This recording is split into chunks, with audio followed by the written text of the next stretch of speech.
Adelante, congresista Lenin, y bienvenido a la comisión. Gracias, Adelante. presidente. Estando en la estación de pedidos, sí, cómo no. Estoy llegando de la ciudad del Cusco, exactamente Machu Picchu. Hay un conflicto ahí eminentemente por un tema constitucional, por la concesión de la línea férrea de Perú Rail, que viene utilizando más de 20 años gracias a algunas adendas, y que ahora ha elevado el costo de los pasajes de 10 y 20 soles a 100 a 120 dólares por ciudadano. Mi pedido se basa en lo siguiente: que mediante oficio 724-2020, de fecha 12 de noviembre, he solicitado la priorización para la elaboración de predictamen y debate en agenda de la comisión que usted preside, el proyecto de ley de mi autoría 05667-2020, mediante el cual se propone modificar en parte el artículo 206 de la Constitución a fin de que la reforma total de la Constitución se realice por medio de una asamblea constituyente. Solicito a través de su presidencia se priorice este pedido, ya que es el clamor de todos los ciudadanos que ahora están en las calles protestando porque se convoque a un referéndum y que se ha visto cristalizado en tanto dolor y sufrimiento en todos los lugares que actualmente el país está en crisis. Gracias, presidente. La palabra, señor presidente. Carlos Mesías, sobre el pedido del presidente, la palabra. Congresista Mesías y luego congresista Almería. Congresista Mesías, adelante, por favor. Sí, lo que está planteando el congresista Lenin Checo, ese es el camino efectivamente formal y constitucional y arreglado a derecho. O sea, si se quiere ir a una asamblea constituyente, primero hay que establecer en el artículo 206 de la Constitución que un procedimiento de reforma constitucional es la asamblea constituyente. Ese es el camino formal y, digamos, que se respete la legalidad y la legitimidad. Pero, porque el camino que está establecido en la Constitución es los 87 votos, ¿no es cierto? Puede haber una reforma total por 87 votos, con todo lo que ellos quieren. Y si no se quiere los 87 votos, se va a una reforma total por la vía del referéndum. Pero lo que no se puede es consultar a la población si quiere referéndum, porque eso sería un plebiscito y la Constitución no lo contempla. Entonces, me parece que lo que está planteando el congresista Lenin Checo es lo correcto. O sea, que se reforme la Constitución en el artículo 206 para que se establezca como un mecanismo de reforma total de la Constitución la Asamblea Constituyente. Pero ahí tendríamos que preguntarnos, ¿no es cierto?, ¿qué pasa con el Congreso constituido? ¿Hace Asamblea Constituyente o se disuelve para dar paso por 1 año, 2 años, 3 años a la Asamblea Constituyente? Gracias, señor presidente.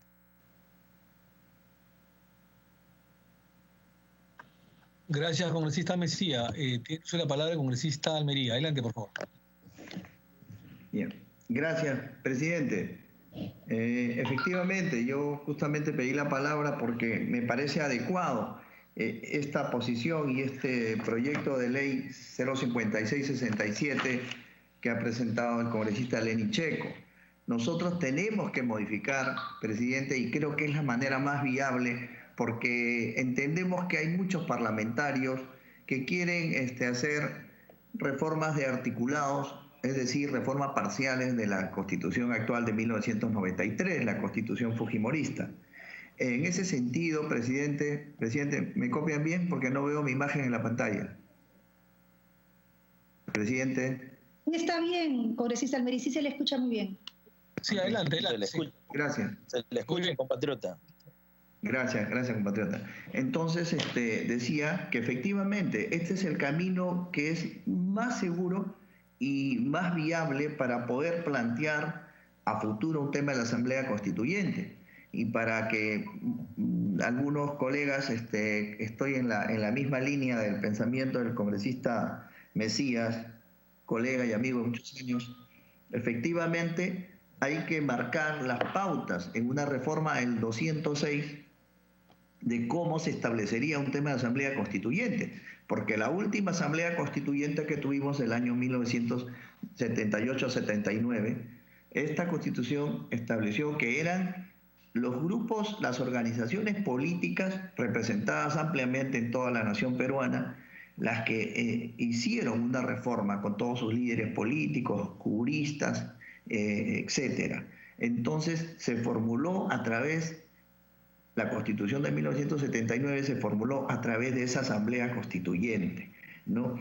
Que fue una de las mejores en su época en Latinoamérica. Entonces yo creo que ese es el camino, presidente, colega Omar Chejade, que debemos abordar, establecer los parámetros para la reforma del artículo 206 y explicar muy ampliamente. Tendríamos que someter esto sí también como un debate, así como hemos hecho con la bicameralidad, el tema de la reforma del artículo 206, que es un tema de clamor popular para poder cambiar la Constitución, mejorarla y dejar las cosas buenas que también tiene esta Constitución, porque no olvidemos que hay muchos articulados de esta Constitución del 93, presidente, que corresponden desde la Constitución de 1823, que fue la primera, porque tuvimos un reglamento provisorio estatutario en 1822. Por lo tanto, considero que efectivamente ese es el camino. Y bueno, saludar también al nuevo congresista, miembro de la Constitución, Lenin Checo, y estaríamos de acuerdo bajo esa línea, presidente. Muchas gracias. Muchísimas gracias, congresista Almería. ¿Algún congresista más que quiera hacer uso de la palabra? Estoy solicitando la palabra, señor presidente. Rosario Paredes. A ver, un segundito, por favor.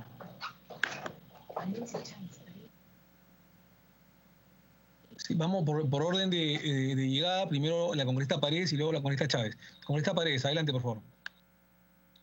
Muchas gracias, señor presidente.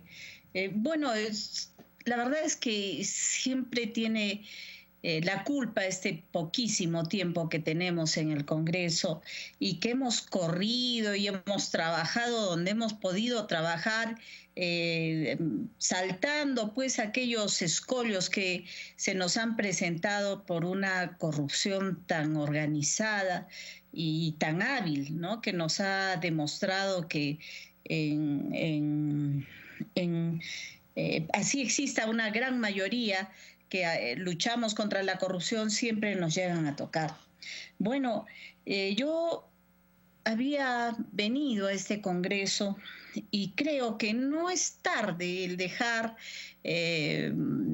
algún avance al respecto. Coincido con lo que dice el congresista Almerí. Las leyes orgánicas de registros públicos del Ministerio Público necesitan ser reformadas. Están desde 1980 totalmente desfasadas, desactualizadas, ausencias de las últimas tecnologías. ¿Qué es lo más grave? Que son vendrían a ser parte y cómplices de los delitos tan graves como el tráfico de terrenos, que concluye siendo en un crimen organizado, porque llega a congregar autoridades, dirigentes, y donde no se pierde 1.000 ni 2.000 soles, donde el Estado pierde 2.000 millones. Y eso yo me he cansado de decirlo. En este libro yo tengo las pruebas, cómo se cobran los recibos, cómo generales como el general Blanco, el coronel Chirinos respaldaron este trabajo, porque ingresar donde está esta mafia del crimen organizado sencillamente era arriesgar nuestras vidas. Por tanto, yo creo que sería conveniente que todos los que querramos aportar podamos dejar por lo menos el estudio de la ley orgánica de registros públicos. ¿Y por qué? Solamente les voy a dar un caso. Registros Públicos en Arequipa registra como presidente de 20 asociaciones a una misma persona. Y este señor vino a ser pues parte del anterior presidente del gobierno regional y de la gobernadora regional. Y se convertían en la base social del gobierno regional. Sin embargo, al darle 20 resoluciones donde lo reconocían como presidente de 20 asociaciones, ya ahí demostraba que era dueño de 20 lotes. Por tanto, había acaparamiento de terrenos y se demostraba el tráfico de terrenos. Cuando me entrevisto con el superintendente, porque esta exposición yo la hice ante la primera ministra de Justicia, Fernández, el superintendente no supo absolverme absolutamente nada. Muy por el contrario, ahora se ha dado una ley que hay que titular. O sea, vamos a titular sobre algo que está embarrado, oscuro, tenebroso, donde han habido denuncias. ¿Y cómo me silenciaron? Con una patraña, detuvieron, pretendieron detener mi gestión, pero estamos acá para trabajar en beneficio de la población. Y acá, con esta ausencia de leyes en la ley orgánica de registros públicos, sencillamente están siendo cómplices y vendrían a ser parte del desorden que existe en todas las regiones. Y no solamente es el desorden, el dinero, la estafa, el estorionato, porque estas personas son víctimas de agresiones, golpes, y como viven al margen de la ley, sencillamente aguantan todo, violaciones también. Entonces, yo no sé, hablamos el Día de la Mujer, cuando hay que tratar el tema de raíz, y no lo estamos tratando de raíz. La Constitución está mal porque hay muchos vacíos legales, pero coincido con lo que dice el congresista Mesías, todo tiene que ser estudiado, porque para mí es una barbaridad que se haya dado la ley del medio ambiente. Impedimos el uso de bolsas de plástico, ahora los supermercados nos venden las bolsas de plástico. ¿Por qué? Porque no hubo un estudio, no hubo una investigación, no hubo un diagnóstico, no se atacaba las cosas que tenían que atacarse, porque en medio ambiente también tendría que haber seguido todos sus pasos. Por eso yo le pido, señor presidente, de igual forma, la ley del Ministerio Público, la ley orgánica del Ministerio Público, de igual forma. Cada vez que yo denunciaba con todas estas personas agredidas, víctimas del tráfico de terrenos, me decían, nosotros no tenemos especialidades para tratar esto. Podríamos agarrarlos por lavado de activos. Entonces, no existen leyes, no existen especialidades en el Ministerio Público. No es cierto, aquellas personas que dicen Ministerio Público no tienen muchos recursos.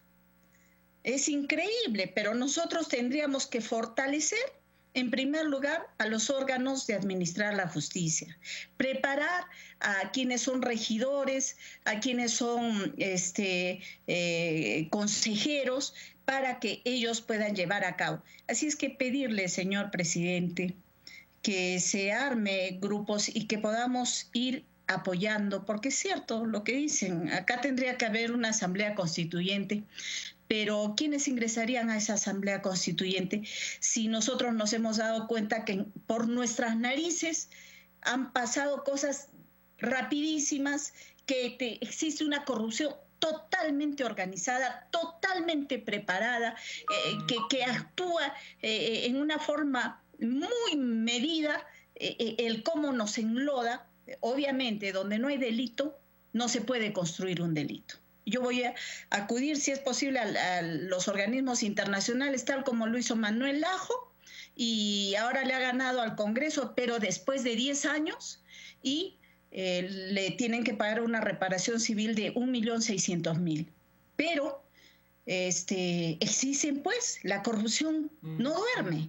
Acá la corrupción ha buscado silenciarnos, pero sí creo que tenemos que dejar con estos argumentos. Yo tengo las pruebas cómo se ha dado el crimen organizado, donde han participado en esta lucha contra esta corrupción y han sido víctimas también, porque de inmediato fue dado de baja el general Blanco Ridó, el coronel Chirinos fue mandado al Cusco y después del Cusco fue dado de baja.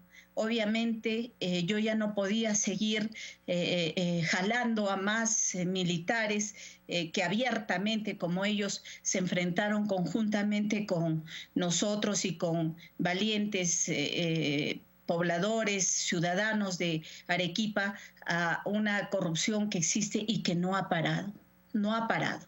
Así es que si ahora vámonos contra Ica y que no se apruebe, por eso es que he virado el tema y buscar algo que realmente dé una reactivación, porque también este proyecto de Majiciguas 2 había sido postergado durante 40 años por corrupción, porque no existía, nadie quería sencillamente jugárselas el todo por el todo para sacarlo adelante, mecían y sencillamente era más importante llevar a cabo otras acciones. Ese es mi pedido, señor presidente.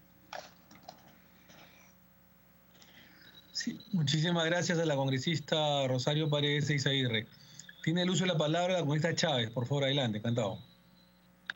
Sí, gracias, presidente. No solamente hacer algunas precisiones, porque a punta de señalarse cosas y que no tengan ninguna contraparte, las personas que pueden estar creyendo o adquiriendo un conocimiento deformado de las cosas.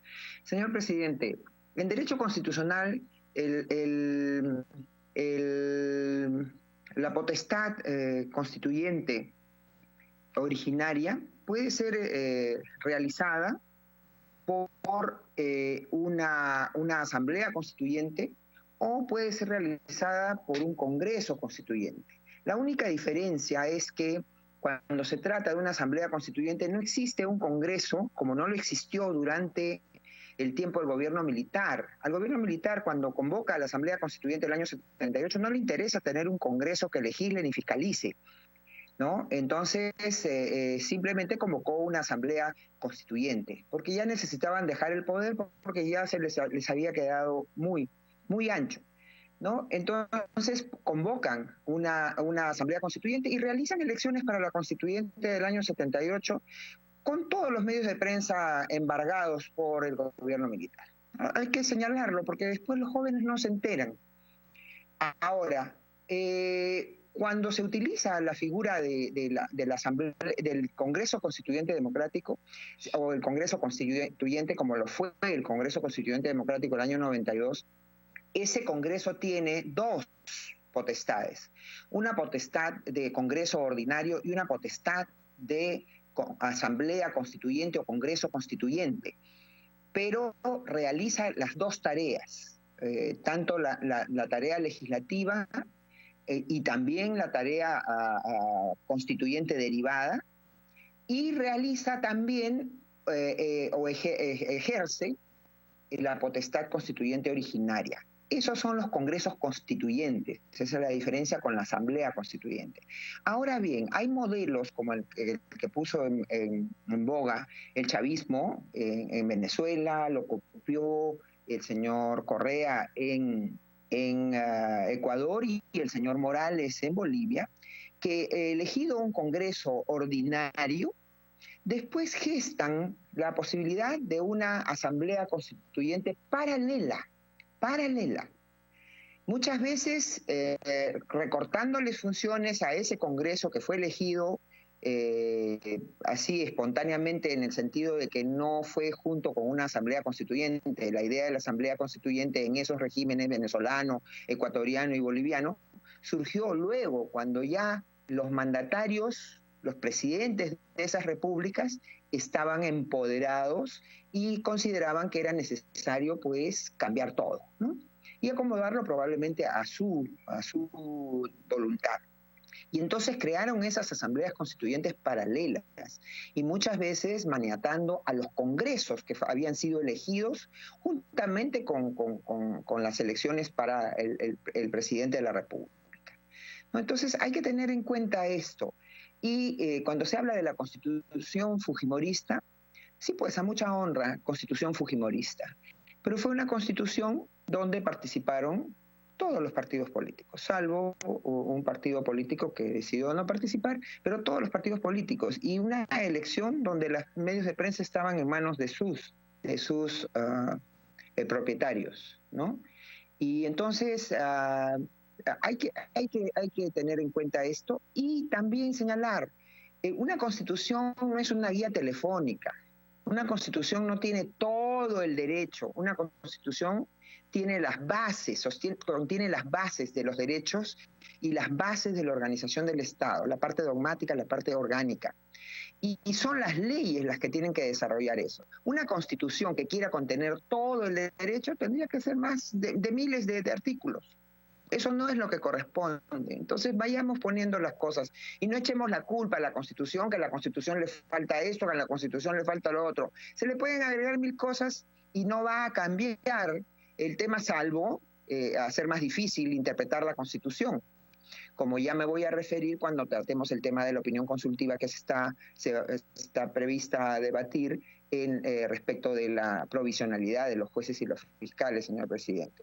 Entonces, pongamos las cosas en su lugar y sobre todo consideremos que la población, como usted bien lo anuncia al inicio, a través de distintas plataformas, sigue esta sesión. Y no se puede dar a la población una idea que pueda confundirla. Gracias, presidente. Muchísimas gracias a la congresista Chávez por su comentario. Tiene uso de la palabra otra vez el congresista Lenin Checo. Adelante, por favor, encantado. Gracias, presidente, colegas. En la misma lógica de la colega que me antecedió, no podemos dar discursos sin también plantear propuestas y alternativas. La población está cansada de solamente escuchar discursos. La Constitución del 93 fue realizada y también tuvo un referéndum en el cual el gobierno de turno tuvo que mover todos los mecanismos de la gestión pública para poder realizar y aprobar ese referéndum. Sin embargo, estamos hablando, y mi pedido, gracias a los demás colegas que han respaldado, se basa en un tema constitucional, ¿no? Se basa en un tema constitucional para poder implementar un instrumento el cual permita que la población, la ciudadanía, en su justo derecho, pueda decidir si es que desean o no una asamblea constituyente. En ese sentido, no somos ciegos a la realidad. También esta constitución o esta asamblea constituyente seguramente va a ser promovida por una elección, ¿no?, en la cual los ciudadanos en este ejercicio democrático van a decir si es que o no necesitamos una nueva constitución. Razón por la cual, presidente, colegas, en la estación de pedidos estoy ratificando la necesidad urgente, no solamente por la coyuntura, sino también por el contexto en el cual nos hemos encontrado estos últimos meses. Vemos a un presidente de la República que ha sido nuestro colega, que semanas anteriores obedecía al pueblo y decía vamos a hacer el mandato de las calles. Y ahora las calles le dicen, señor, queremos nueva constitución. Y el señor dice, no, ahora no corresponde, dice, ¿no? O sea, a veces sí y a veces no, como dice la canción. Lamentablemente, para él y para nosotros que somos congresistas, que hemos sido elegidos por circunscripciones, tenemos la posibilidad y la capacidad de poder decir en esta legislatura que podemos debatir la pertinencia de esta propuesta legislativa que pongo a presentación de ustedes y también priorizar en esta lógica de que necesitamos debatir ese tema a fondo, ¿no? Debatirlo a fondo y de esa manera desarrollar la propuesta para que la siguiente legislatura podamos ratificar con el voto. Yo pido, presidente, que se ponga fecha, si es posible, para poder debatir mi proyecto de ley. De esa manera también, como usted lo dice, muchos ciudadanos, legos en la jurisprudencia y en el constitucionalismo están escuchando y seguramente va a fortalecer justamente el debate, pero un debate alturado, un debate en el cual el derecho, la Constitución y la ciudadanía sean los ganadores. Gracias, presidente.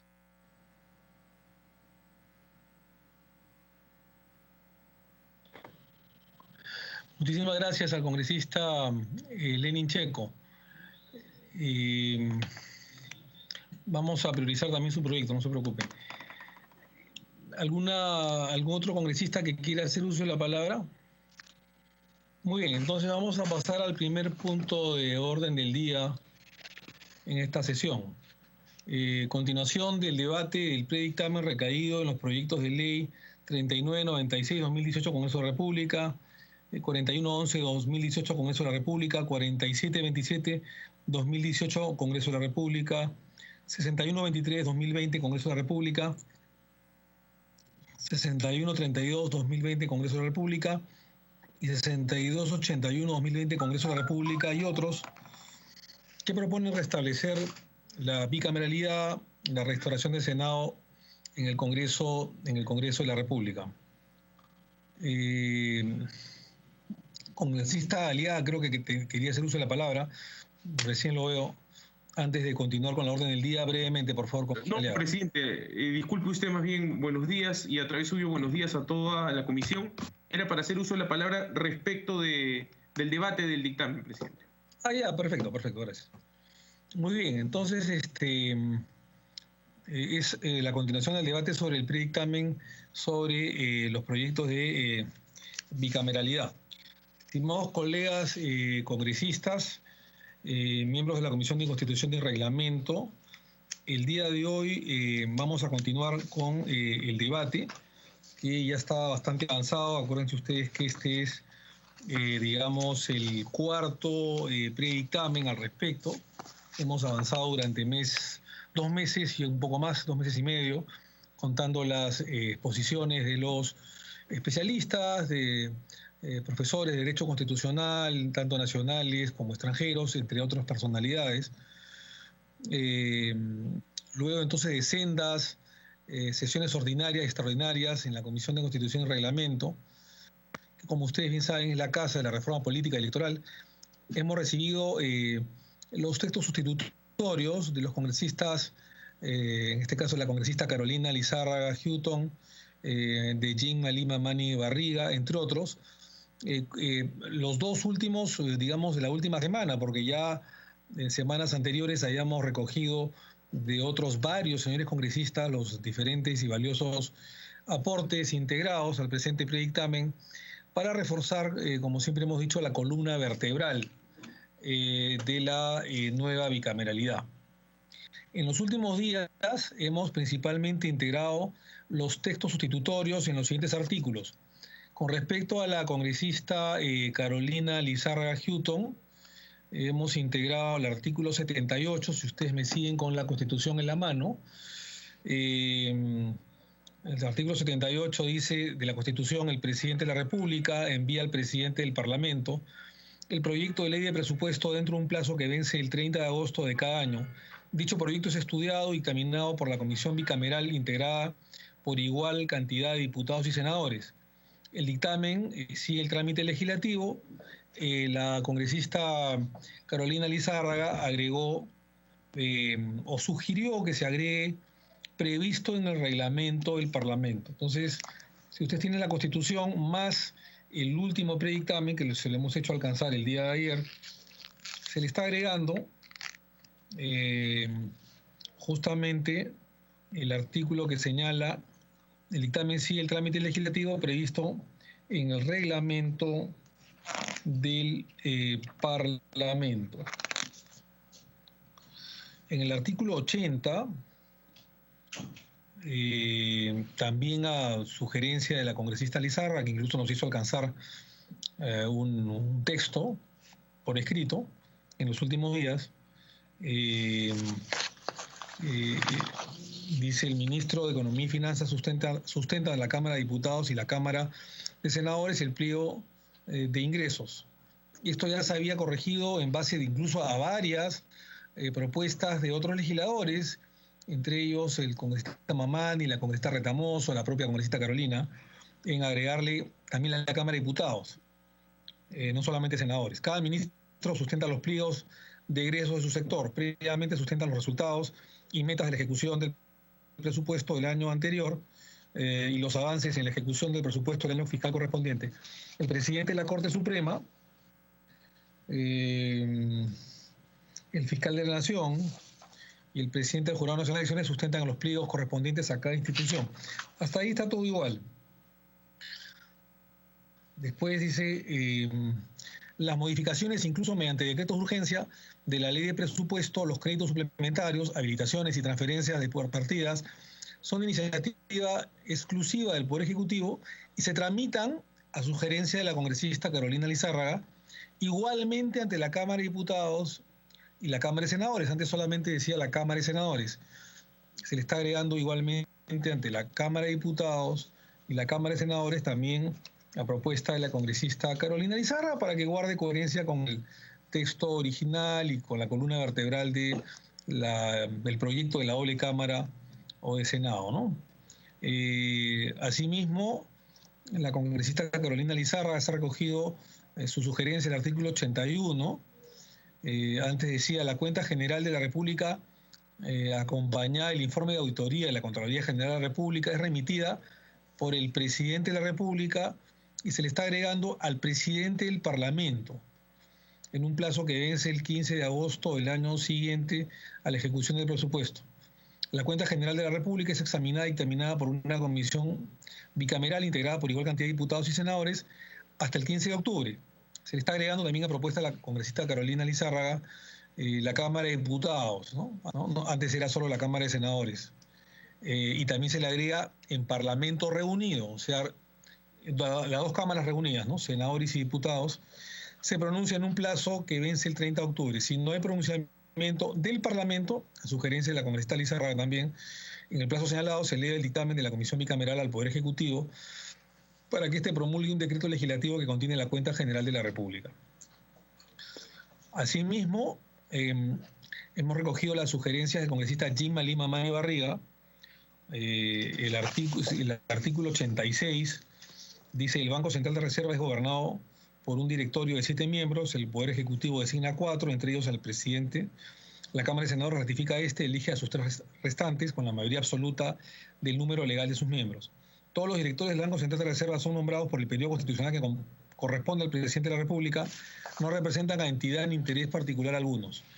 La Cámara de Senadores puede removerlos por falta grave con el voto de la mitad más 1 del número legal de congresistas. A propuesta del congresista Lima Mani, que antes era 2/3, ahora es con la mitad más 1, lo cual correspondería y nos parece pertinente. Asimismo, sobre el artículo 91, recogemos las sugerencias de la congresista Lizárraga. Dice: no pueden ser elegidos miembros del Parlamento aquellos que no han renunciado a cualquier función pública, militar o policial, que estuviesen ejerciendo por lo menos 9 meses antes del día de la elección. 9 meses antes del día de la elección. Antes era 6, ahora se le agrega 9 meses. O que hayan sido sentenciados en primera instancia por delito doloso. 2 puntos. Se le está agregando el presidente de la República, que tendría que renunciar, digamos, para postular al Parlamento siguiente, ¿no? Los ministros de Estado y viceministros de Estado y el Contralor General.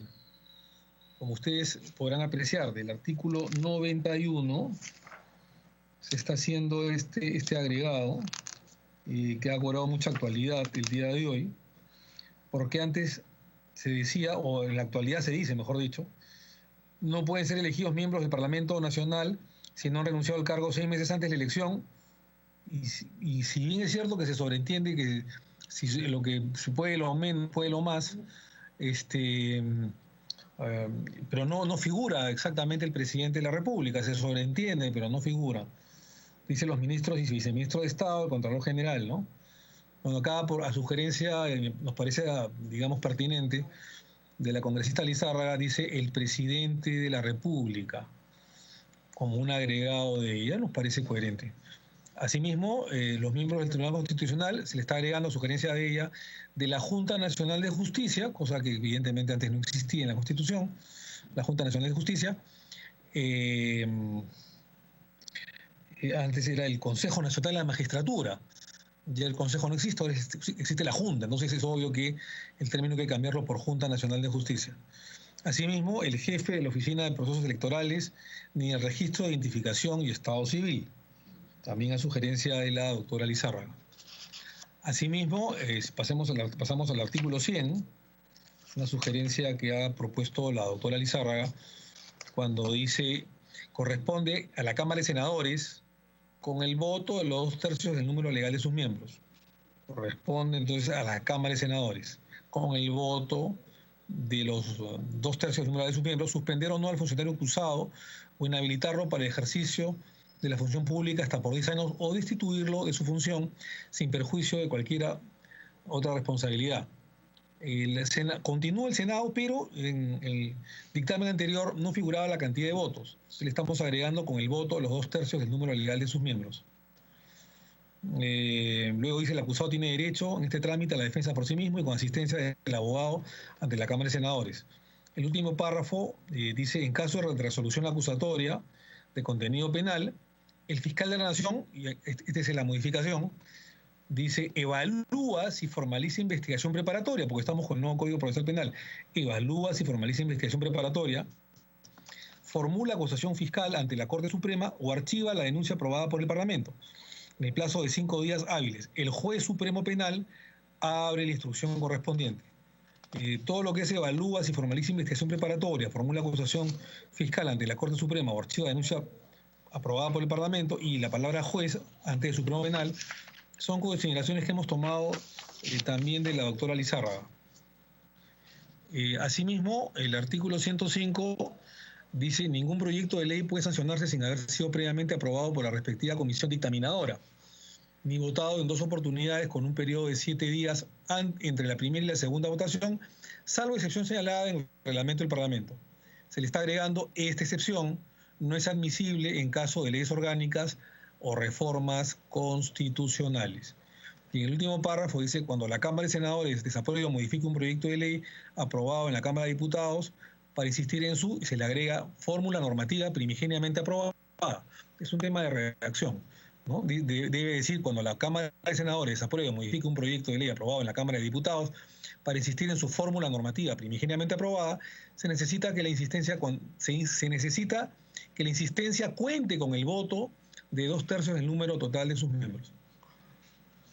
Asimismo, en el artículo 113 del texto del nuevo dictamen, que repito es el cuarto, predictamen sobre la nueva bicameralidad, el artículo 113 dice, la presidencia de la República vaca por muerte del presidente de la República, su permanente incapacidad mental o física, que fue un agregado nuestro la semana pasada, declarada por la Cámara de Senadores. La congresista Carolina Lizárraga Houghton recomendó que, aparte que diga su permanente incapacidad moral o física declarada por la Cámara de Senadores, se le agregue con el voto no menor de 2/3 de su número legal, que si bien es cierto, se sobreentiende, pero no está de más colocarlo para que no exista ninguna duda. Entonces se le agrega a propuesta de la doctora Lizárraga con el voto no menor de 2/3 de su número legal.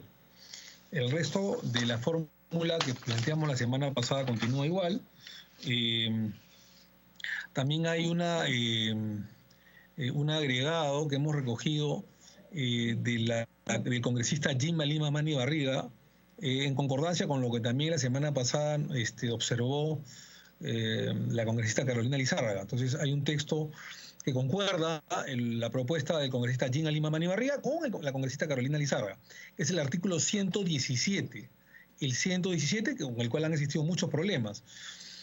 Dice, el presidente de la República solo puede ser acusado durante su periodo por traición a la patria, por impedir las elecciones presidenciales, parlamentarias, regionales o municipales, por disolver la Cámara de Diputados, salvo en los casos previstos en el artículo 134 de la Constitución, por impedir su reunión o funcionamiento, o los del Jurado Nacional de Elecciones y otros organismos del sistema electoral.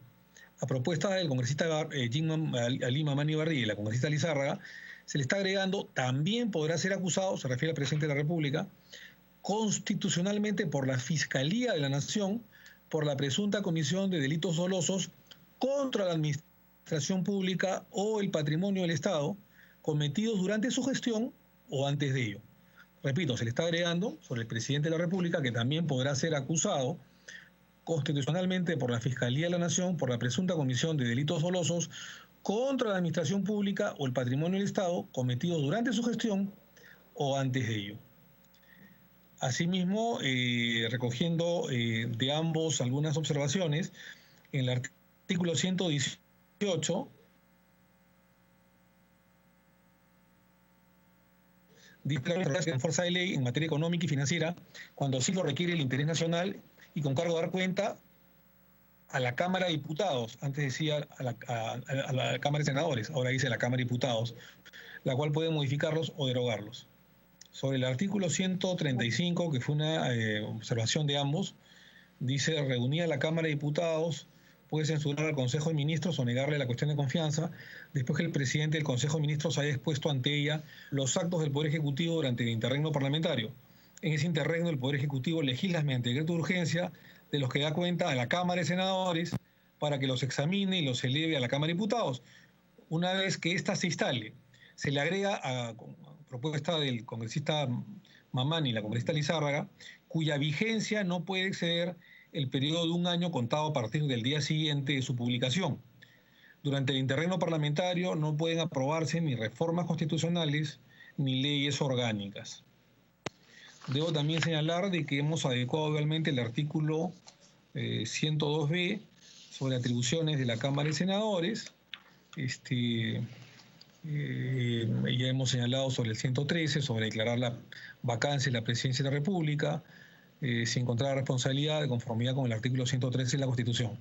Son estos los aportes de los últimos días que se han venido integrando a la columna vertebral de la bicameralidad, así como lo fueron en su momento valiosísimos aportes que también hemos integrado en las últimas semanas, tanto de la congresista Mirta Vázquez Chuquilín, ahora presidente del Congreso, del congresista Carlos Almerí, ¿no? El congresista Carlos Almerí, además de la congresista Chávez, de la congresista Ditel Columbus, de la congresista María Cristina Retamoso, del congresista Isaías Pinedo, y también tuvo la generosidad, la cortesía, la elegancia del congresista Gino Costa de, en su oportunidad, alcanzarnos a la Comisión de Constitución algunos aportes por escrito. También estamos agregando los aportes del congresista Gino Costa, asimismo hemos agregado los aportes del congresista Guillermo Aliaga, del congresista Robinson Gupioc y del congresista Luis Roel Alba. Y entre otros, ¿no? En consecuencia, asumimos hoy la responsabilidad de generar los cambios que la ciudadanía requiere, ¿no? Construyendo una bicameralidad respetuosa del equilibrio de poderes, y la mejor producción legislativa, la cual sirva para sustento, digamos, para las futuras generaciones y particularmente al próximo Congreso de la República, que vendrá el 26 de julio de 2021, 26 de julio de 2021, día que se instala el nuevo Congreso, año del Bicentenario.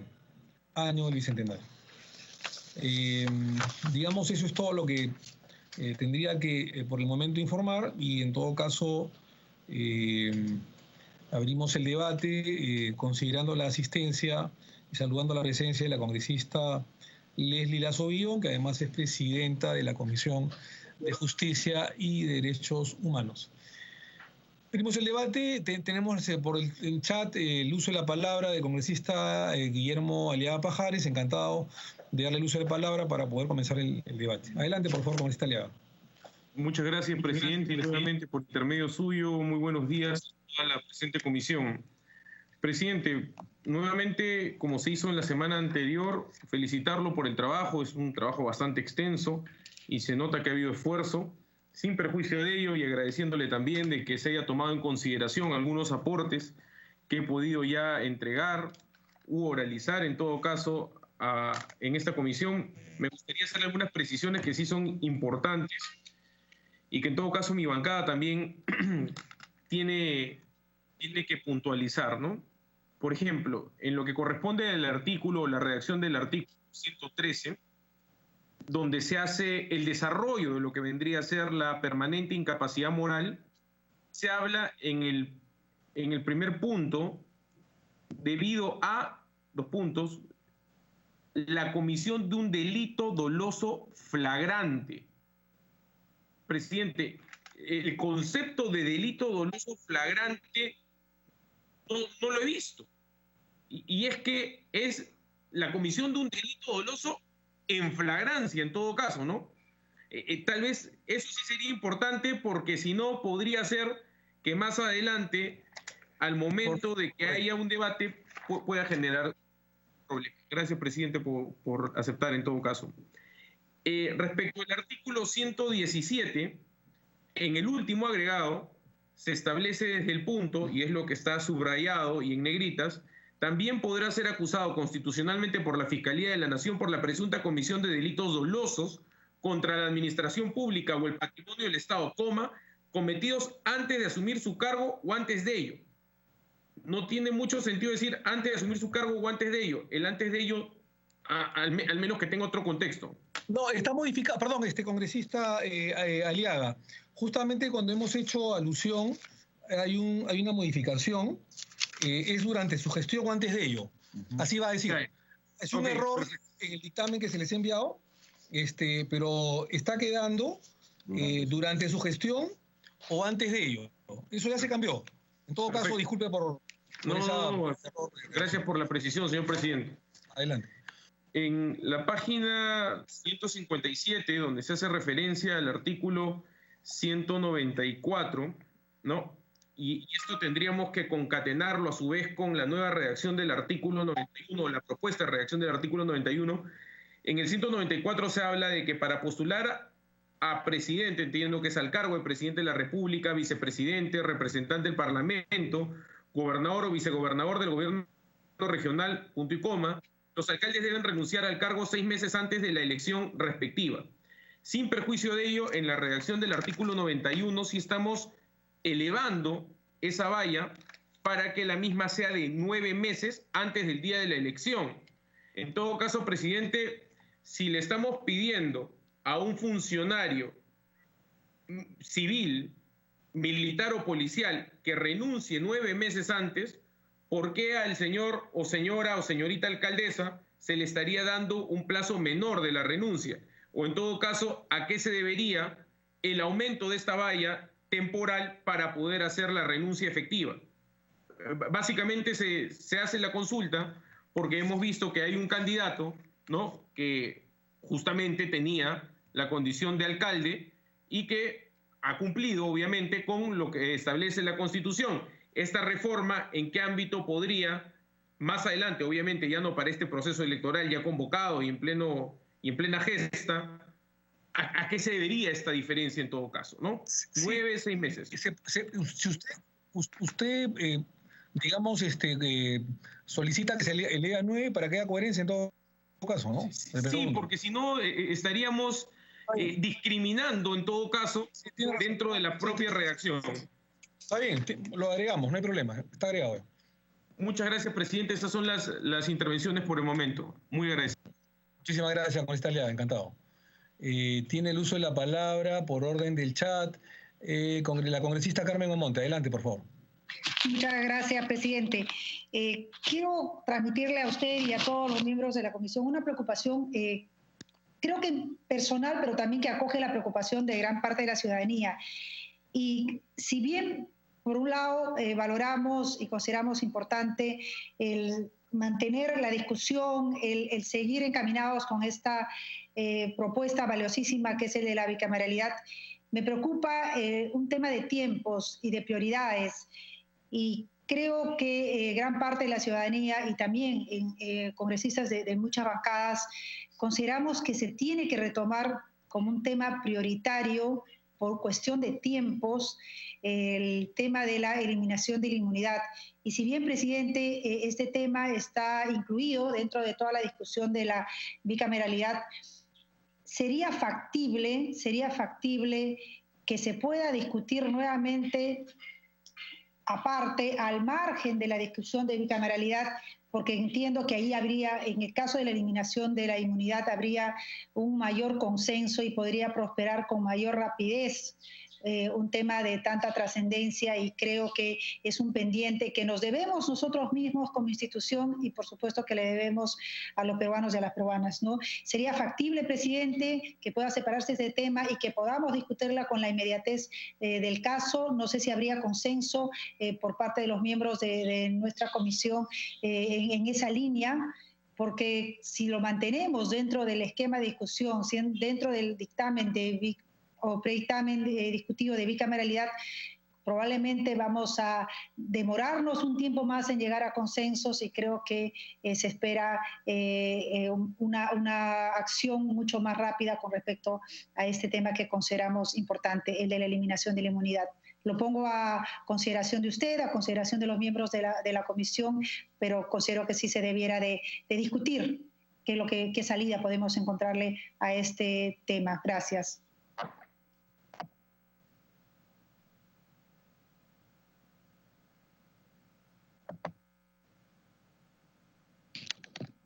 Sí, muchas gracias, congresista Monte. Solamente decirle que las dos son reformas constitucionales, más bien en esto hemos avanzado ya bastante.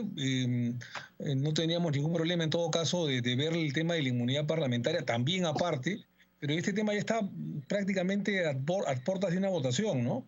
Y entiendo de que todos los proyectos se han ido acumulando de eliminación de la inmunidad parlamentaria justamente en este proyecto de bicameralidad, porque la otra fue la que se amplió el 5 de julio para ser votado en segunda votación y solo tiene la mesa directiva, ¿no? Habría que ver, no me ha llegado en estos días, que yo voy a consultar con mi secretaria técnica, no me ha llegado proyectos independientes sobre la eliminación de la inmunidad parlamentaria.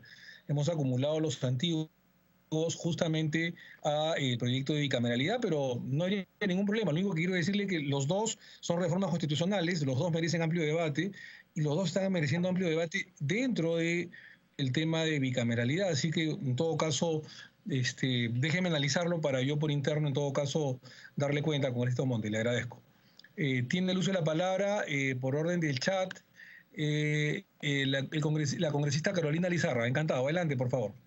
Muchísimas gracias, señor presidente. Apoyo lo sostenido por mi colega, la congresista Omonte, en el sentido de buscar la posibilidad de que se vea por separado el tema de inmunidad, que es un tema urgente.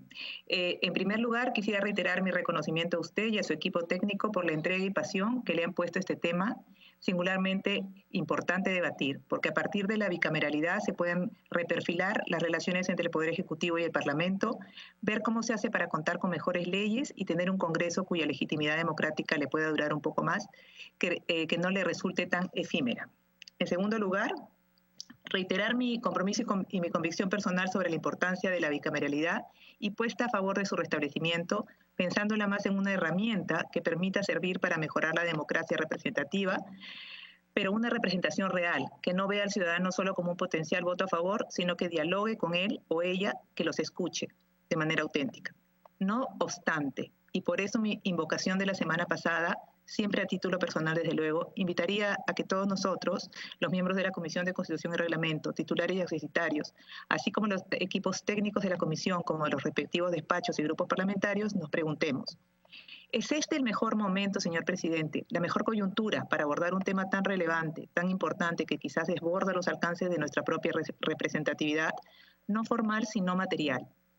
No podemos desconocer que somos un Congreso excepcional, atípico, producto de una disolución constitucional del Parlamento anterior. No podemos desconocer la crisis política que se ha vivido hace unas semanas y que ha causado 2 muertes de compatriotas y la legitimidad social de una institución tan importante por el país como la Policía Nacional del Perú, profundamente mellada.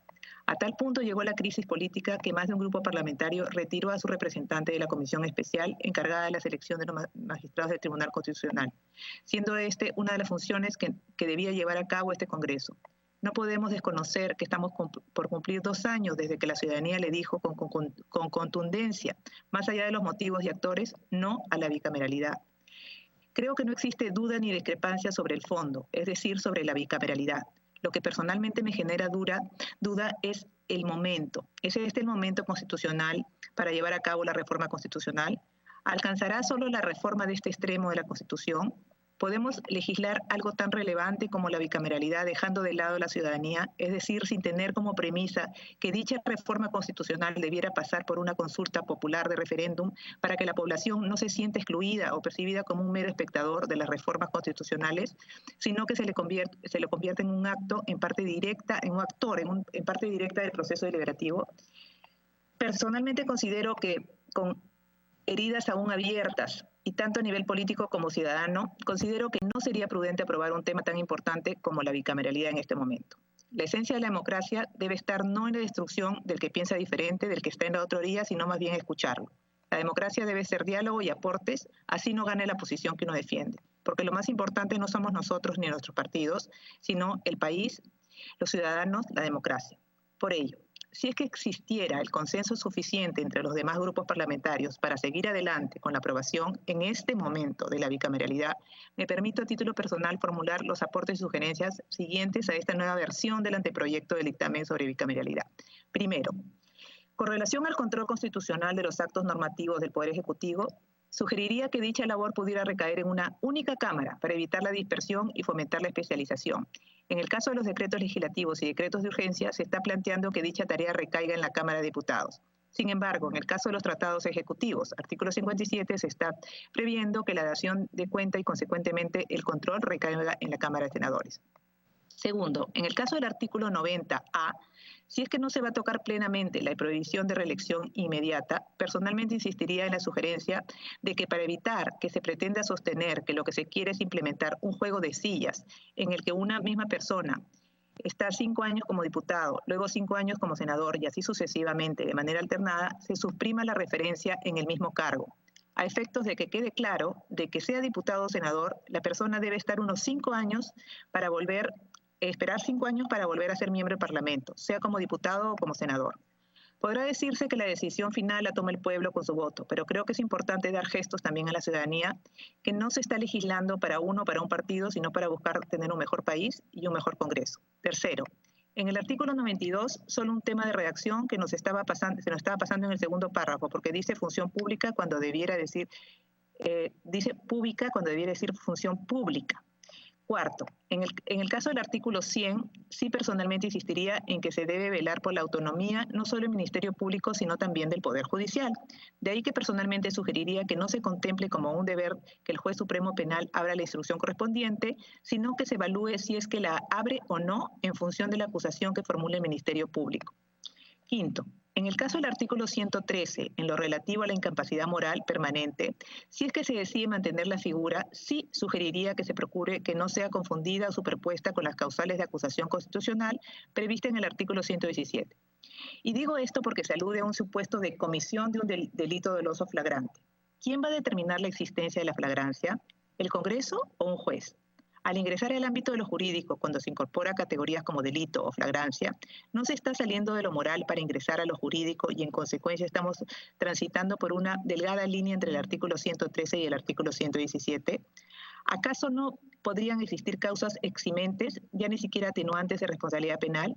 Por ello, personalmente sugeriría que se mantenga lo moral en esa esfera moral y no tratemos de juridificar tanto la figura si es que se decide mantenerla. A título personal, creo que la alternativa más recomendable es la eliminación de la causal y la modificación del artículo 117, pero es un tema de argumentos, votos y consensos. Sexto, con relación al artículo 117, personalmente sí insistiría en ampliar el catálogo de delitos a los denominados delitos constitucionalizados, es decir, lavado de activos y terrorismo, apología al terrorismo, tráfico ilícito de drogas y crimen organizado. Séptimo, con relación a los artículos 145, 160, 162 y 178, personalmente insistiría que por coherencia los titulares del Poder Judicial, Ministerio Público, Defensoría del Pueblo y Jurado Nacional de Elecciones vayan a sustentar o presentar sus presupuestos no solo ante la Cámara de Senadores, sino también ante la Cámara de Diputados. Con relación a la disposición complementaria transitoria, y esto es lo más importante, ya por una cuestión más política que jurídica, particularmente considero que para que no se pretenda atribuir que nos estamos buscando un espacio, una oportunidad en el 2022, que la reforma entre en vigencia con ocasión de las elecciones generales del año 2026, o que en todo caso quede claramente establecido que ninguno de nosotros podrá postular al Senado en dichas elecciones de 2022. Aquí nuevamente la idea debiera ser no solo ser, sino también parecer, que estamos legislando o pensando en los grandes intereses nacionales, en la gente, o como se dice ahora, en la calle, y no en nuestros intereses personales. Por favor, invito a todos nuestros colegas, además de brindar los comentarios y aportes que estimemos pertinente, a que nos preguntemos lo siguiente. ¿Es este el momento para seguir con el proceso de estudio dictamen de la bicameralidad? Creo que, valga la redundancia, no es momento de guardar silencio y ponerse de lado. Hay veces que hay que decir sí o no, pero siempre procurando aportar. Así nuestra posición no resulte la que gane. Por ello, una vez más, gracias al señor presidente de la Comisión y a su equipo técnico por acoger algunas de las propuestas y alternativas que se le hicieron llegar la semana pasada. Y al margen de esto, como sostiene mi colega la congresista Omonte, poder analizar si es que temas tan importantes como la inmunidad se podrían discutir ahora al margen del tema de la bicameralidad. Muchas gracias, señor presidente.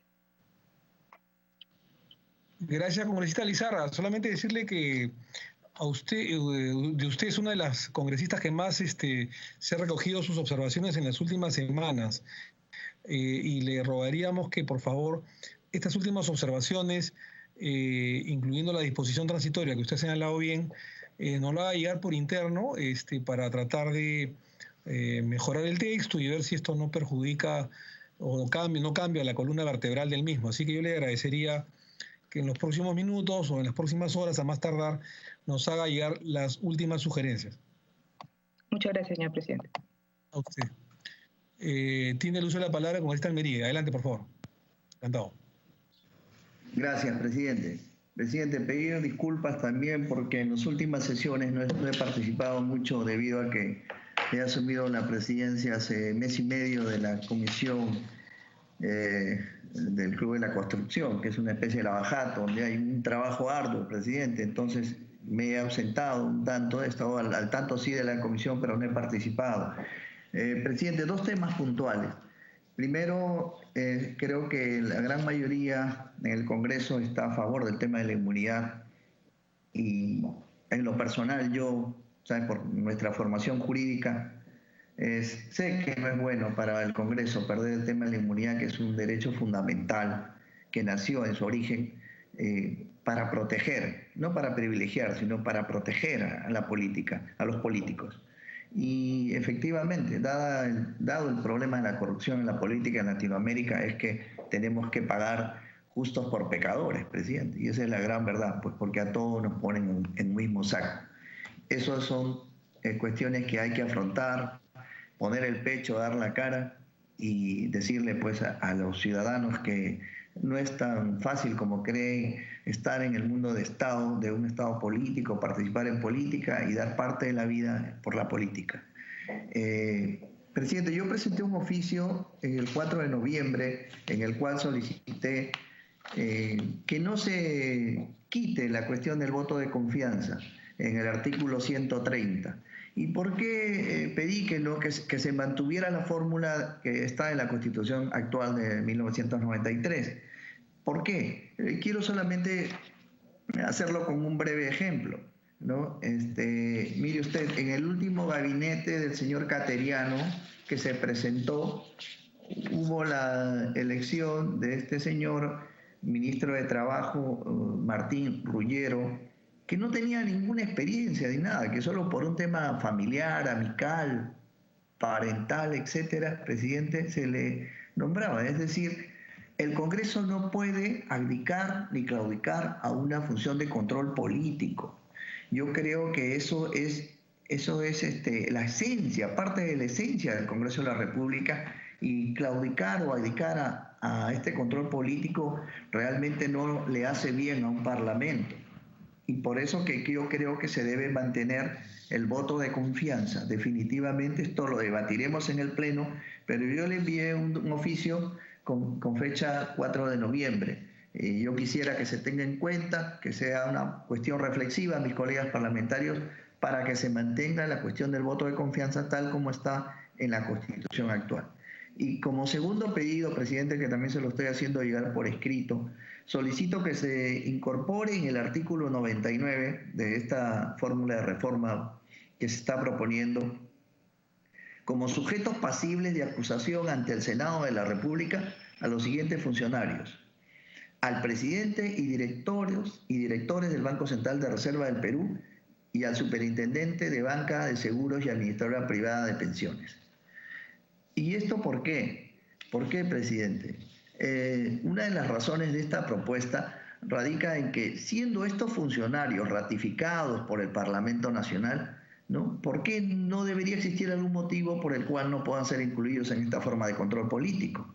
Máxime si vemos cómo está en la realidad el sistema financiero, presidente, en el Perú, con altos intereses, con una usura bancaria que a la fecha no hemos resuelto satisfactoriamente para la población. La banca en los últimos 30 años ha tenido una especie de forma de gobernar en el Perú.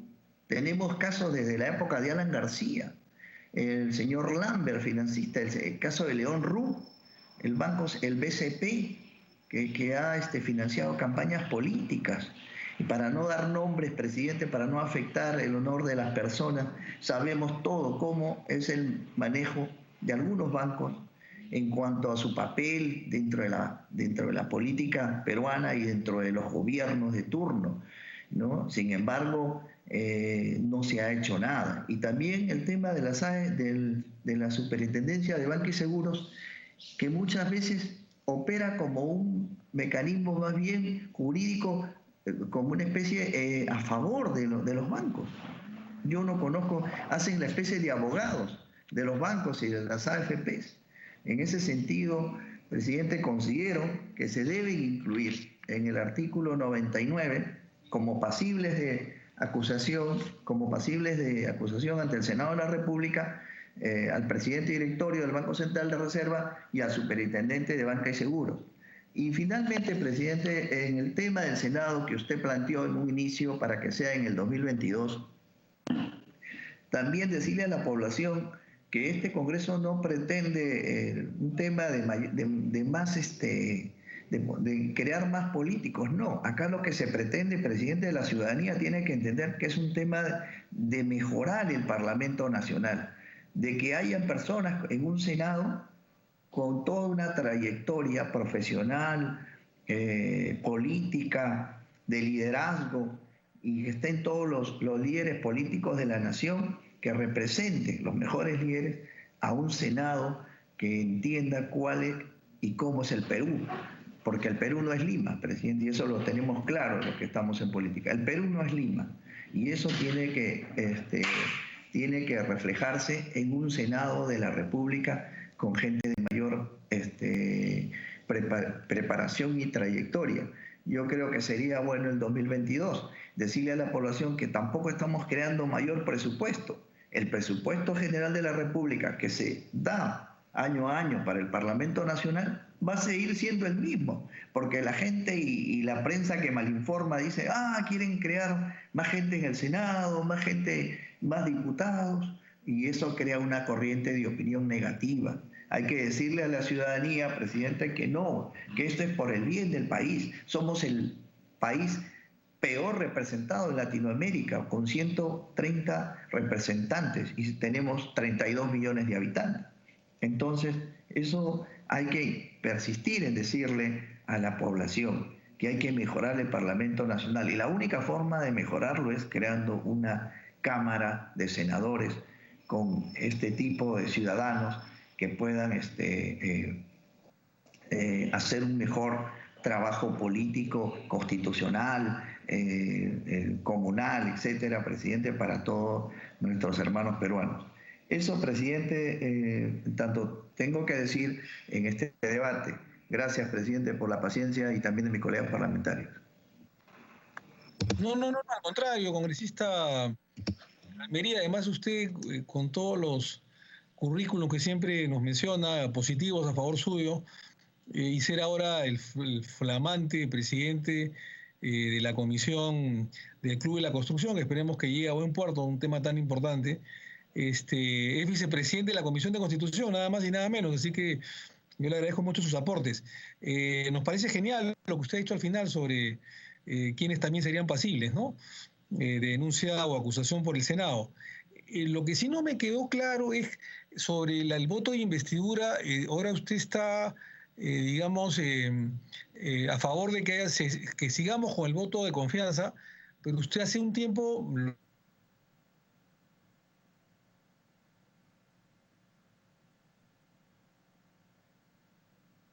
¿Me escuchan ahí? No sé. Sí. ¿Sí me escuchan? Sí, se cortó el audio, presidente. Sí, no, ahora sí. Ahora sí. Le decía que antes usted nos mandó una observación para que no exista el voto de confianza y que simplemente el presidente del Consejo de Ministros vaya, como era en la Constitución 79, que vaya, que exponga su plan de gobierno junto con su gabinete antes de los 30 días, pero que no haya voto de confianza, y ahora usted nos dice que mejor continúe. ¿Es así? ¿Ha cambiado de opinión o no, solamente para tener... Acá tengo el oficio, presidente, ahí está, donde propuse que en la fórmula legal se elimine de este predictamen del 130 el párrafo que dice: la exposición no da lugar a voto de confianza por parte de la Cámara de Diputados. Así es, de repente hay una confusión, presidente. Sí, parece que hubo una confusión, no hay problema. Muchas gracias, congresista Alperi.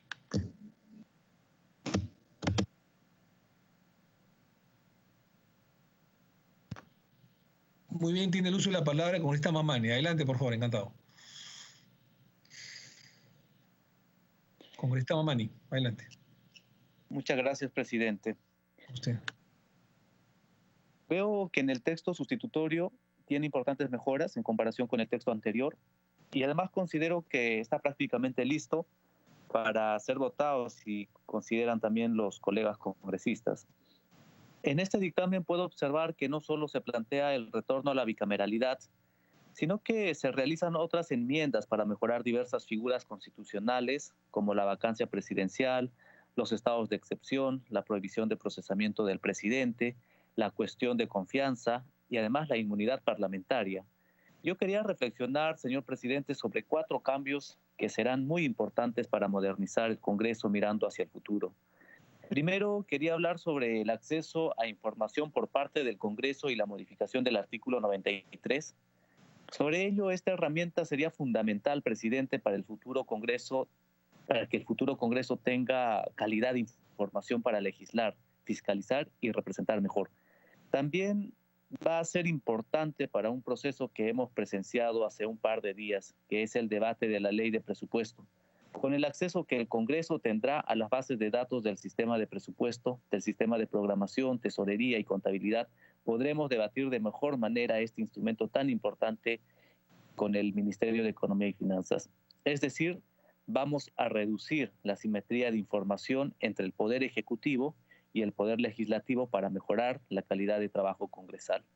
Un segundo tema que quería comentar, señor presidente, es el control sobre los estados de emergencia.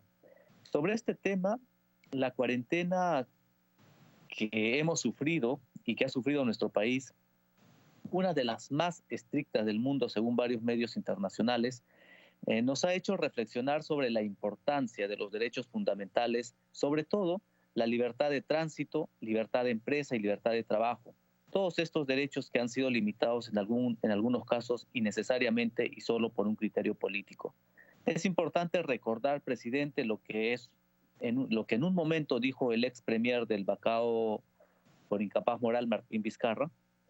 Este ex premier le decía a la gente que salía a trabajar como ambulante que eran unos irresponsables por salir a la calle, cuando nuestros compatriotas no tenían otra opción, ya que si no los mataba la enfermedad, los mataba el hambre. Sin embargo, cuando la gente salió a marchar después de la crisis política provocada por el expresidente Bacao, este mismo ex premier daba su aprobación a las marchas y alentaba a las mismas. Este hecho, desde mi punto de vista, es una prueba irrefutable que la cuarentena en muchas oportunidades fue usada políticamente. Por tal motivo, establecer un control previo sobre las prórrogas de los estados de excepción en el artículo 137 será fundamental para proteger a nuestros compatriotas de la tentación dictatorial de futuros gobernantes. Un tercer tema que quería comentar es sobre la prohibición de procesamiento del presidente de la República en el artículo 117. Hasta ahora, un presidente de la República solo puede ser acusado en su mandato por causas muy puntuales y que revisten gravedad. Sin embargo, el constituyente no consideró un supuesto gravísimo que afecta no solo el erario público, sino también la moral del país. Presidente, estoy hablando de la corrupción. Hoy día estamos corrigiendo una omisión que era necesaria y que evitará que un presidente use su poder para obstruir la justicia.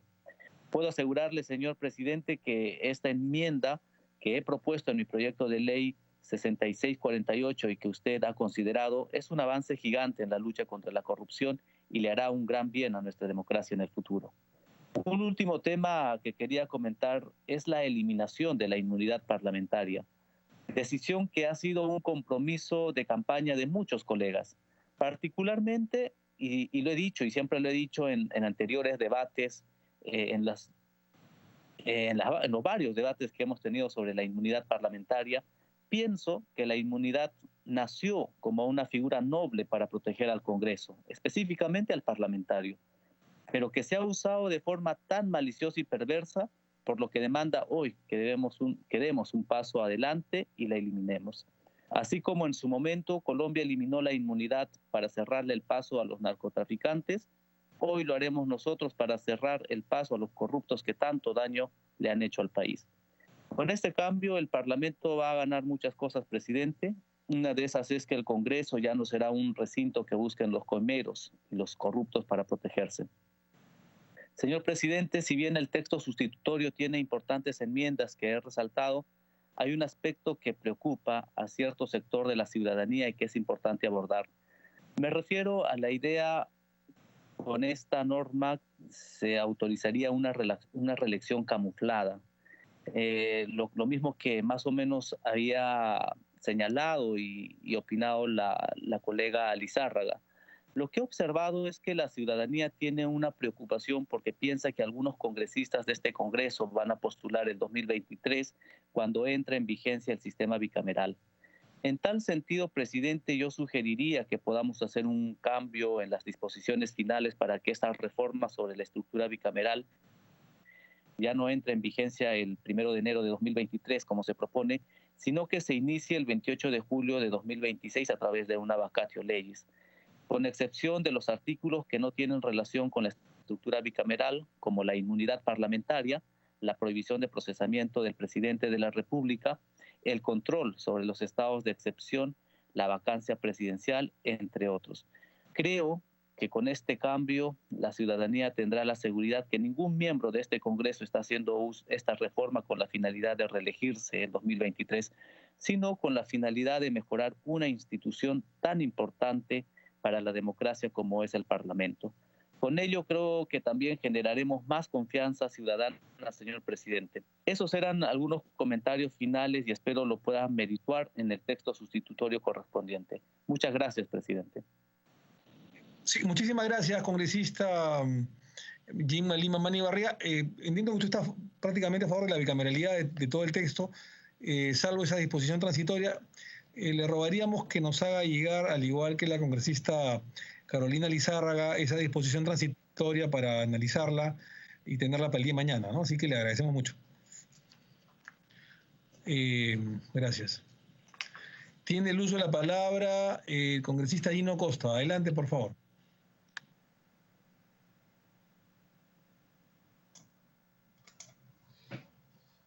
Buenas tardes, presidente. Muchas gracias. Un saludo a las señoras y señores congresistas que integran la Comisión de Constitución. Presidente, sumarme a los colegas que han hecho uso de la palabra en el sentido de sugerirle que pudiéramos ir de menos a más, por decirlo de alguna manera, abordando por separado, a pesar de que son parte de un todo, asuntos como la inmunidad parlamentaria, la vacancia presidencial y algunos otros temas que me parecen centrales para las relaciones entre Ejecutivo y Legislativo, que son parte de la bicameralidad, pero que a mí también me gustaría poder debatirlos, si hubiera todavía debate, y votarlos, digamos, por separado, porque son asuntos que tienen una identidad propia y me parece que sería lo lo pertinente. Y luego votar, digamos, la bicameralidad en su conjunto y quizá también abordar el debate y la discusión del momento en que esta reforma política tan importante debiera entrar en vigencia. Comparto las preocupaciones de mis colegas sobre la conveniencia de asegurar la vigencia del Senado a partir del 2023, con elecciones el 2022 por las razones que se han dado. Pero me parece que eso amerita un debate y sugiero, por eso, que eso también se discuta por separado de la propia propuesta de bicameralidad que estamos construyendo. Dicho eso, presidente, lo segundo sería felicitar por el trabajo realizado este quinto predictamen a usted y a su equipo y a todos los colegas que han ido haciendo aportes. Yo no he tenido oportunidad de comentar los anteriores predictámenes, de manera que tengo una intervención un poquito larga porque no he tenido la oportunidad de ir haciendo llegar los míos. Ya le haré llegar por escrito. Adelante. Congresista Costa, disculpa que lo interrumpe, ¿lo puedo interrumpir? Sí, por favor. Sí, mire, es bueno la sesión de hoy día porque estamos llegando a algunos consensos, ¿no? El tema de la inmunidad parlamentaria, que se podría ver, digamos, de manera independiente, como han sugerido varios señores parlamentarios, ver el tema de la vigencia de la bicameralidad, que podría ser el 2026 y en el 2023, para que no hayan suspicacias, usted mismo lo ha dicho, varios de los congresistas lo mismo, ver el tema para que tampoco existan suspicacias de, digamos, que el senador después se convierte en diputado y viceversa, diputado-senador, podría ser. Entonces, mañana queremos tener un texto final y yo voy a pedir el día de mañana, le adelanto, una licencia al Pleno, a la presidencia del Congreso, para mañana a las 3 de la tarde estar todos. No sé si el Pleno durará hasta la tarde o noche, no lo sabemos. Sé que comienza en la mañana a las 10. Nosotros vamos a sesionar a las 3. Les adelanto que mañana vamos a sesionar nosotros y les pediría que todos estemos presentes para ya tomar decisiones.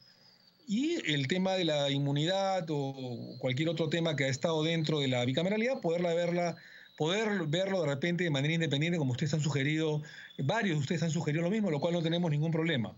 Entonces, yo les agradecería que, por favor, a los congresistas que han intervenido y que van en la misma dirección, Gino Costa, Carolina Lizárraga, Gina Lima Mani, el congresista Almería, entre otros, la congresista Omonte, nos hagan llegar hoy mismo el documento, digamos, de observaciones a la bicameralidad, para poder tomar decisiones. No nos queda mucho tiempo y cualquier observación final la podemos ver en el Pleno, ¿no?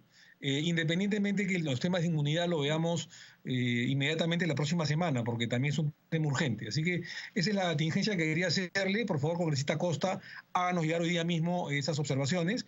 Le voy a seguir dando la palabra, no se preocupe. Y seguiremos con el debate, pero ya es momento de tomar decisiones. El próximo martes es feriado, es 8 de diciembre. Entonces, nos queda muy poco tiempo para el cierre de la legislatura. Y ya sea para la bicameralidad o para el tema de la inmunidad, nos queda muy poco tiempo. Acuérdense que no solamente hay que aprobarlo en la comisión, sino también tiene que pasar al Pleno. Entonces, lo ideal es que pase al Pleno y que los votos decidan finalmente si la bicameralidad va o no va, o si la eliminación de la inmunidad parlamentaria va o no va. En mi concepto deben ir la aprobación de la eliminación de la inmunidad parlamentaria y la bicameralidad deberían ir. Pero eso lo decidirá el Pleno. Pero creo que la Comisión debería tomar una decisión lo más pronto posible porque no nos queda mucho tiempo. Por eso les diría, o les digo, por favor, que mañana separen un tiempo. Vamos a pedir una licencia al Pleno, si es que el Pleno del Congreso mañana demorara hasta después de las 3 para que sesionemos mañana y tomemos decisiones. Así que le rogaríamos a todos los que han intervenido, nos hagan, por favor, hacer llegar sus observaciones finales, ahora sí finales. Congresista Costa, disculpe la interrupción. Siga, por favor, adelante.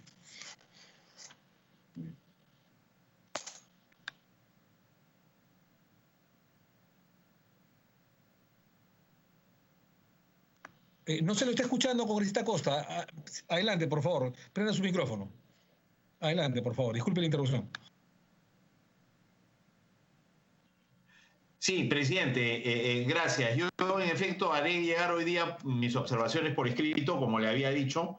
Lo que sí, digamos, yo coincido con mi colega Carlos Mejía en el sentido de que, digamos, este es un debate muy importante, yo sé de la urgencia, pero ausentarnos el debate de mañana, en que se presente el gabinete y hay un voto de confianza, no me parece lo más... Congresista Costa, mañana no es gabinete, ¿ah? Es el día jueves. El jueves y viernes es el tema del gabinete. Mañana a las 10 de la mañana es una discusión sobre ONP, me parece. Pero bueno, no es verdad, pero el argumento es el mismo. No es tan importante como la investidura, digamos, pero el tema de la ONP lo tenemos madurando, presidente, varios meses. Es un tema controvertido y yo estoy seguro que todos los congresistas queremos estar presentes. Yo concuerdo con usted en el sentido de urgencia y por eso sugiero que, recojamos otras opiniones, pero quizá el sábado nos podemos reunir para reemplazar la sesión de mañana, pero ojalá que pueda terminar antes de las 3, pero sabiendo lo complejo del tema, y si mis colegas quieren ausentarse del Pleno para venir a tener esta discusión. Entonces, como alternativa, digo, de repente el fin de semana podemos encontrar un espacio el día sábado para tener la reunión que tendríamos que tener mañana. Pero lo dejo en sus manos, presidente. Dicho esto, tengo un comentario de carácter general. No entiendo bien, presidente, la razón para reemplazar el concepto de Congreso de la República, que es el término histórico con que se le conoce a nuestro Congreso, por el de Parlamento. Creo que sería bueno, digamos, respetar la tradición histórica y circunscribirnos a ese término histórico, ¿no es cierto?, que es parte de nuestra historia constitucional desde el primer texto de 1822-23. Segundo, presidente, voy al artículo 80 y ahí me parece, si he entendido bien, que se sostiene en el párrafo tercero del artículo 80 que no se pueden hacer modificaciones a la ley de presupuesto a través de decretos de urgencia. Si esta interpretación fuera correcta, yo no estoy de acuerdo que restringamos de esa manera las prerrogativas del Poder Ejecutivo, que tiene la responsabilidad constitucional de manejar la hacienda pública. Eso está claramente establecido como responsabilidad del presidente en el artículo 118. Y me parece que los decretos de urgencia son herramientas para situaciones excepcionales, donde asuntos de carácter económico y financiero con implicancias presupuestales tienen que ser corregidos de inmediato para evitar una crisis mayor. De manera que si en efecto he entendido lo que es señalado, que se prohíbe que por decreto de urgencia se modifique desde el Poder Ejecutivo la ley de presupuesto, y yo no creería conveniente restringir esa prerrogativa de la que históricamente ha gozado el Poder Ejecutivo en el manejo de la hacienda pública, presidente, y el propio presupuesto de la República también. Segundo, en el artículo 90, solo quisiera preguntar por qué se restringe a mí me parece bien que usted haya recogido la sugerencia de varios congresistas de este y de anteriores congresos para permitir que quienes candidateen a la presidencia de la República puedan al mismo tiempo ser candidatos al Senado o a la Cámara de Diputados. Me parece que es positivo que los líderes y los candidatos, que muchas veces son, no siempre, pero muchas veces son los líderes de los partidos, puedan integrarse al Congreso y comprometerse con la marcha de esa institución, que es el gran foro debate político, ¿no? No tengo que sustentarlo, creo que eso ha quedado claro en los debates que hemos tenido. Lo que no me queda claro es por qué los candidatos presidenciales solo pueden postular al Senado y los candidatos vicepresidenciales a la Cámara de Diputados. Entonces, es más un interrogante, yo creo que eso podría quedar abierto, salvo que haya una razón que justifique que digamos, esa limitación que está estableciendo el artículo 90. En tercer lugar, presidente, el artículo 91. Empiezo diciendo que estoy de acuerdo con los agregados que se proponen en los numerales 1, 2 y 3, incluir al presidente de la República entre las prohibiciones. Digamos, el presidente no puede ser candidato al Congreso, salvo que renuncie, digamos, en el plazo que se establece ahí. Lo mismo que se agregue Junta Nacional de Justicia, la OMP, RENIEC, etc. No veo la razón para agregar a los miembros del directorio central. La norma siempre ha sido el presidente del Banco Central y la Superintendencia de Bancos y Seguros, y me parece que quedaría muy bien respetar el texto un poco histórico que tenemos sobre ese tema. También saludo, presidente, que se prohíba postular al Congreso a quienes tengan sentencia en primera instancia por delito doloso. Esta es una reforma constitucional importantísima que este Congreso ha aprobado después de que el anterior se opusiera férreamente. O sea que saludo su incorporación al 91. Donde tengo reparos, presidentes, en la primera parte del artículo 91, que impide que sean candidatos al Congreso, al Parlamento, aquellos funcionarios que desempeñan cualquier función pública, civil, militar o policial, que no hayan renunciado dentro de los 9 meses antes de las elecciones. Ahí tengo dos comentarios. Uno, el plazo que tiene la actual Constitución es 6 meses, no veo la razón para modificarlo. Y en segundo lugar, recordar que este es un artículo que solo impide que los altos funcionarios del Estado puedan ser candidatos solo si renuncian a la presidencia de la República, porque la norma general para los funcionarios públicos es pedir licencia 2 meses antes. Yo creo que esa fórmula es adecuada. Nosotros me parece que modificamos, era 3 meses antes, redujimos el plazo a 2 meses antes, para que los funcionarios públicos que quieran postular renuncien a sus cargos. No veo por qué ahora se amplía la obligación de renunciar al cargo a todos los funcionarios públicos, no solo a los altos funcionarios, sino a cualquiera que ejerza función pública, civil, militar o policial. Yo creo que no estoy de acuerdo con esa modificación y no sé cuál es la razón de la misma, por eso sugeriría que respetemos el texto que tenemos en el 91 con los agregados que se incluyen, digamos, en los numerales 1, 2 y 3, a excepción de los miembros del directorio del BCA.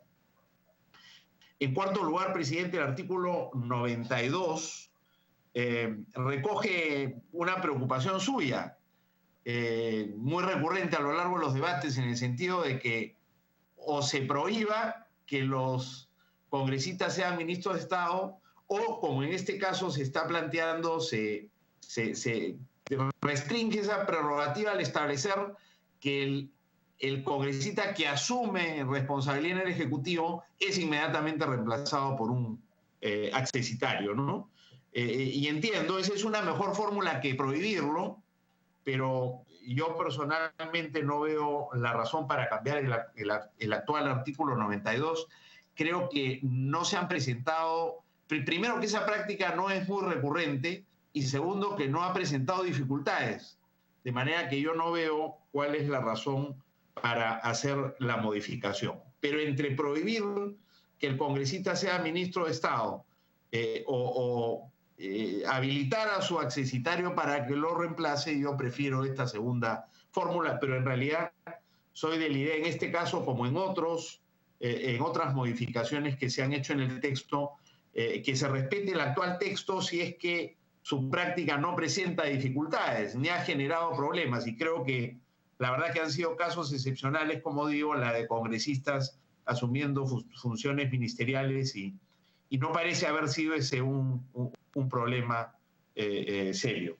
En el segundo párrafo del 92, presidente, se establece que el mandato del parlamentario es incompatible con cualquier otra función pública, a excepción de la docencia universitaria. Esto me parece que ya está recogido en el artículo 41 de la Constitución, si mal no recuerdo.